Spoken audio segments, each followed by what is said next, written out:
Très bien, donc merci pour ce temps de parole. Donc effectivement, je vous propose d'aborder ensemble et de voir un petit peu l'impact que peut avoir l'aménagement d'un atelier de maintenance sur l'organisation générale de la maintenance. Alors, pour planter les sujets, on va tout d'abord tenter d'établir le lien qui est entre l'intervention et l'atelier de maintenance. Donc on va bien partir de deux choses physiquement séparées. Donc d'une part, l'intervention de maintenance qui va se dérouler au niveau du process de l'entreprise, avec une intervention sur une machine quelconque. Et d'un autre côté, on a l'atelier de maintenance qui va venir en quelque sorte alimenter de différentes manières en fait, cette intervention de maintenance, et c'est ce qu'on va détailler maintenant. Donc ce lien, on va se rendre compte qu'il est permanent entre cette intervention et l'atelier de maintenance. Donc tout d'abord, le premier point, c'est pour toute la partie gestion plutôt administrative, on va dire, de l'intervention. Donc ça part de la demande d'intervention, ça va partir bien sûr de l'ensemble de la documentation technique, les différentes procédures de consignation, les plans de prévention, etc. Un deuxième aspect qui est toute la partie préparation physique de l'intervention, avec le matériel, les différentes pièces de rechange qui sont nécessaires, l'outillage, les moyens d'accès, etc., etc. Et puis un dernier focus également, c'est que parfois vous pouvez être amené également à réaliser partiellement des travaux au sein de l'atelier de maintenance. On peut démonter par exemple un moteur au niveau du process et ensuite ce moteur on va le rapatrier au sein de l'atelier de maintenance pour effectuer des réparations. Et puis bien évidemment les conditions de travail sont évidemment bien plus favorables au sein de cet atelier de maintenance. Donc toujours ces différents liens qui existent. Donc sur la partie droite, on va retrouver ces différents éléments sur la partie administrative. Donc quand on parle de maintenance, bien évidemment, on parle toujours de beaucoup de documentation technique, des plans, des schémas électriques, voilà, différentes procédures qui existent, la documentation technique de l'ensemble des machines, la réalisation des modes opératoires, des plans de prévention avec l'analyse des risques associés, et puis également toute la partie planification, les plannings des différentes interventions de maintenance, et également les échanges avec les équipes de maintenance en interne, mais également les sous-traitants et les intervenants extérieurs qui peuvent être amenés à intervenir sur ce type d'intervention.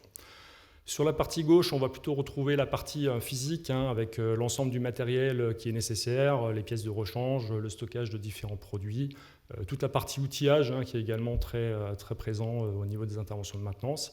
Et puis, bien évidemment, l'ensemble des protections collectives et individuelles qui vont permettre d'intervenir en sécurité sur les installations. Et puis sur la partie basse, on va retrouver également cette notion avec des interventions qu'on peut à un moment donné être amené à faire directement au sein de l'atelier de maintenance. Voilà, et effectivement, ça offre des conditions de travail qui sont évidemment bien plus favorables. Et puis maintenant, en fait, je vais simplement illustrer ces différents aspects au travers de bonnes pratiques qu'on a rencontrées dans les entreprises. Et vraiment, l'idée, c'est vraiment de faciliter ces différents liens qu'on a montrés, qu'on a mis en avant, pour essayer effectivement de fluidifier et d'améliorer l'organisation des interventions de maintenance. Alors, une première thématique qui concerne la localisation d'un atelier de maintenance, bien évidemment de plein pied, avec une implantation cohérente dans l'usine. Il y a beaucoup de transferts entre l'atelier de maintenance et puis la zone d'intervention de maintenance. On essaiera également d'éviter, on voit parfois des implantations en mezzanine dans les sous-sols d'entreprise, ça c'est vraiment une implantation qu'il faut éviter dans les entreprises. Et puis on s'attachera également à dimensionner des portes d'accès en fonction de la taille des pièces et des machines qu'on veut manipuler, bien évidemment, avec une séparation des flux, piétons et pièces. L'idée c'est vraiment de faciliter les circulations entre l'atelier de maintenance et les différentes zones d'intervention au sein de l'usine. Un deuxième aspect, la gestion des accès. Donc un atelier de maintenance, ça comporte des machines dangereuses, il y a des opérations en cours qui sont dangereuses, des opérations de meulage, de soudage. L'entrée à cet atelier doit être réservée au personnel de maintenance et ça ne doit absolument pas être ouvert à l'ensemble des salariés comme on peut le voir parfois. Le deuxième élément sur les accès, en termes de maintenance, la gestion des clés, c'est un casse-tête pour les chefs d'entreprise. Voilà, il y a beaucoup de notions d'accès, les accès en toiture, les différents locaux électriques, les différentes zones d'intervention sur les machines. Donc voilà, différentes solutions proposées par les entreprises avec des solutions un petit peu classiques à gauche avec des boîtes à clés avec des systèmes de code couleur. Et puis sur la partie droite, des systèmes de boîtes à clés électroniques qu'on commence à trouver maintenant dans les ateliers de maintenance et qui permettent vraiment de limiter l'accès aux seules personnes qui sont habilitées ou par exemple pour une durée définie, vous pouvez définir, programmer entre guillemets l'armoire à clés pour autoriser un sous-traitant à intervenir sur tel ou tel équipement pendant une quinzaine de jours.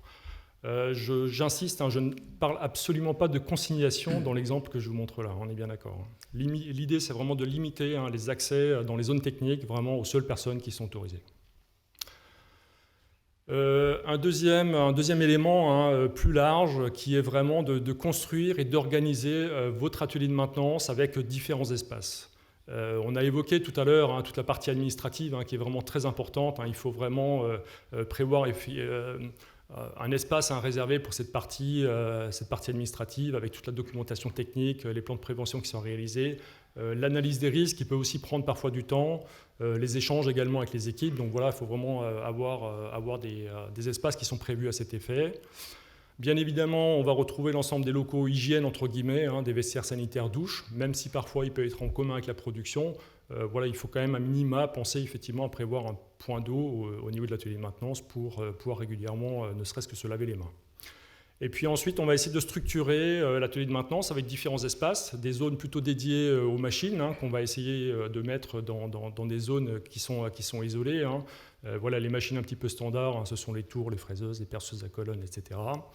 Et puis ensuite, d'autres zones qui sont plutôt des zones de travaux, d'intervention sur des équipements. Et puis vous voyez à l'écran là quelques exemples de box qui ont été réalisés, qui sont aménagés, qui permettent effectivement d'intervenir dans de bonnes conditions sur différents équipements. Il ne faut pas oublier dans les ateliers de maintenance, il y a également des espaces qui vont générer en fait de la pollution spécifique, toutes les activités de soudure, meulage, peinture, donc penser effectivement à la gestion du bruit, vraiment mettre en œuvre des choses qui vont faciliter le captage à la source. Vous avez quelques exemples qui sont à l'écran.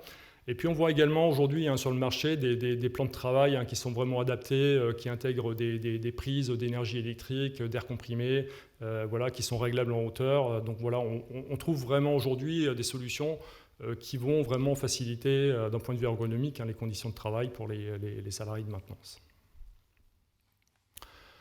Quand on parle de maintenance, forcément, il y a aussi toujours beaucoup de stockage, beaucoup de pièces de rechange qui sont à stocker, de l'outillage, des produits chimiques, différentes matières premières qui sont nécessaires, voilà, de la visserie, des écrous, etc. Donc c'est important effectivement de bien stocker ces différents matériels. L'idée également, c'est de pouvoir préparer, d'anticiper un petit peu les interventions. Vous voyez sur la photo de droite, les entreprises, en fait, elles préparent en fait, au sol, sur des palettes, des kits d'intervention. En fait, elles préparent en amont l'ensemble du matériel nécessaire, de l'outillage, les pièces de rechange nécessaires en fait, à l'intervention. D'accord ? Et ensuite, ces palettes, on va directement les emmener sur la zone d'intervention pour faciliter les interventions. Bon, les zones de stockage, ce sont des choses qui sont assez courantes et que vous connaissez par cœur. Alors, on a quand même vu dans un atelier de maintenance, donc une entreprise qui utilisait une tour de stockage automatisée qui permet effectivement de faciliter la prise et la dépose du matériel à hauteur d'homme, d'optimiser en tout cas l'espace de stockage, surtout au niveau du petit matériel, beaucoup de petit matériel au niveau des ateliers de maintenance. Et puis ça permet également de mieux gérer son stock et de savoir exactement ce qu'on a en stock pour les différentes interventions. Un petit focus sur le produit chimique. Donc c'est un sujet qui est très vaste. On sait que les opérateurs de maintenance sont exposés à de nombreux produits chimiques. Je ne veux vraiment pas détailler tout ça aujourd'hui. Je voudrais simplement signaler que parfois on peut être amené sur les zones d'intervention, on peut avoir besoin de vidanger en amont certaines installations avant de pouvoir intervenir dessus. Donc voilà, gardez à l'esprit les conditions de stockage des différents produits chimiques avec des conditions de stockage correctes sur bac de rétention, des produits qui sont évidemment étiquetés. On pense également aux récipients intermédiaires, on voit parfois des bidons qui sont stockés sans étiquette, c'est des conditions qui sont pas normales. Et puis prévoir également des outils. Sur la photo de droite, on voit en fait une pompe de transvasement qui facilite justement ces opérations de transfert et qui sont très utiles pour les opérateurs de maintenance, avec donc l'idée de bien maîtriser l'exposition aux produits chimiques.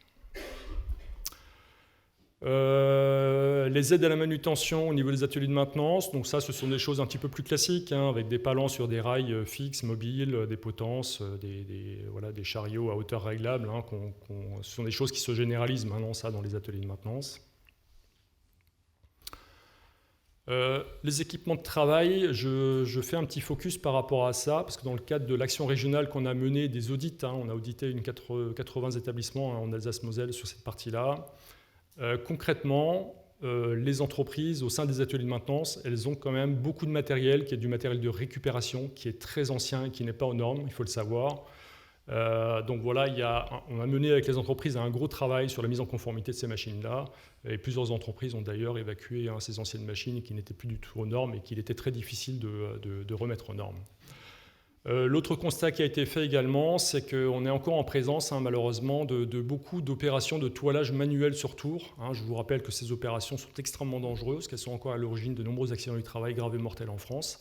Voilà, il y a beaucoup d'outils très simples à adapter, qui s'adaptent sur les différents tours, très faciles à mettre en œuvre et qui permettent vraiment de sécuriser ces machines. Vraiment, j'essaie de vous rendre attentif à ces deux points-là qu'on a vus dans le cadre de l'audit.